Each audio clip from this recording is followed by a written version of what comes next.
Alright, hello Star Wars The Clone Wars action figure fans. This is another Star Wars The Clone Wars action figure review, and this time it is, as you can probably tell, on the Anti-Hailfire Droid Squadron, also known as Bantha Squad, and I'm going to do a review on all four of these figures in this video, hopefully.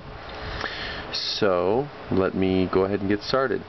The first figure that I want to review is the one that I think is probably the main draw of the pack, or the gem of the pack as we like to say, and that is the Clone Commander. Now, there's a couple of things that are very interesting about this Clone Commander, and one of those being that he's not your usual Clone Commander. For instance, he has a tank gunner helmet on, which you can see.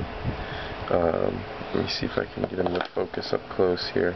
It's got the strange little sort of webbing hanging down in the back there, and the extra padding on the top and front. So he's got a tank gunner helmet, but he's a Clone Commander, and usually we don't think of tank gunners as being a commander, but I guess he could be a commander of a special gunning squad, which I guess is what the Anti-Hailfire Droid squad actually is. And I'll talk about that a little bit more later. Let me go over his articulation really quick, and then I'll talk about the rest of the things that make this a really special figure. He's got a ball-jointed head, ball-jointed shoulder, ball-jointed elbow. He does have the ball-jointed wrists. He has a jointed chest, ball jointed I guess, swivel hips, ball jointed knees, and ball jointed ankles. One of the other things that I think makes this figure special is his blasters, his twin blasters, because they are basically the blasters that we see ARC troopers wielding. Now, this figure isn't an ARC trooper. He's the commander of Bantha Squad, which Bantha Squad's job is to seek out and destroy Hailfire droids. And if you don't know what a Hailfire droid is, it is kind of like what you see in the background there.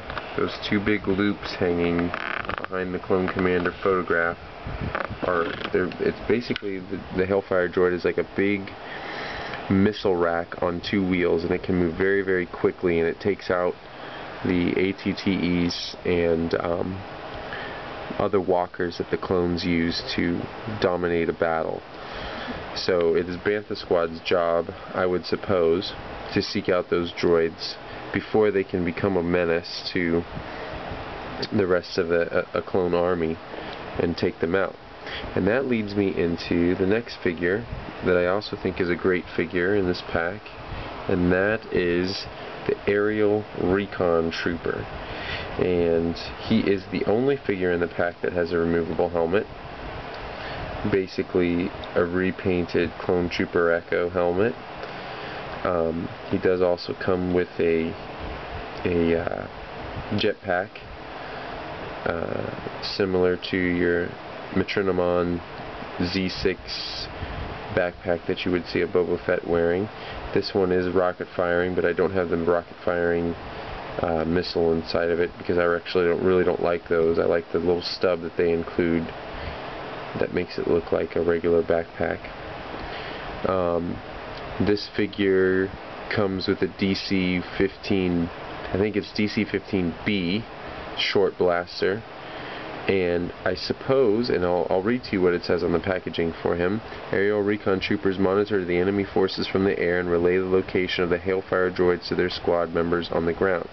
So it's basically his job to use his backpack and his jetpack and fly off into the battle, above the battle, seek out where the Hailfire droids are, and relay it via comlink back to his squad, the position, so that they can fire on it and destroy that Hailfire droid before it can do any damage to the clone army's forces. So a very important member of Bantha Squad. And there I would like to showcase his insignia, which is basically a profile of a Bantha head with you can see the swirling horns on his head. there, and they all four of these members of the Bantha Squad wear this insignia on their arm. Alright, now to end this video I'm going to do a double review of these last two figures because they are basically the exact same figure, and that is these two guys here, and they are, it just says clone troopers on the pack. The troopers used a modified version of the turbo tank's heavy laser cannon to bombard the droid with weapons fire before the final application of explosives. Now there's no explosives included in this pack, but I would take this to be the modified version of the turbo tank's laser, although it doesn't really look like one. It just looks like, to me it reminds me of the cannons that we see on the Battle of Hoth in a lot of ways. And this is a missile firing spring-loaded rocket, and it has a stand on the bottom of it here, which you can see that the clone stands on, and it's actually quite a task to get him to stand on it straight and hold the cannon's handles. And it kind of has to be pointed up. Let me go over their articulation, and one great thing about these figures is they did include one long blaster. This guy is based on the Commander Stone model for the body.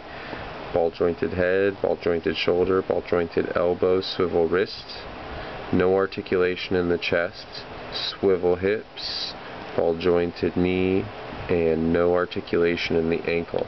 And that goes the same for this guy. They're basically the same figure. It does include the insignia on the arm. So that's going to do it for my review of the Anti-Hailfire Droid Squad. I hope you enjoyed this review. Feel free to favorite or like the video, and may the Force be with you. See you next time.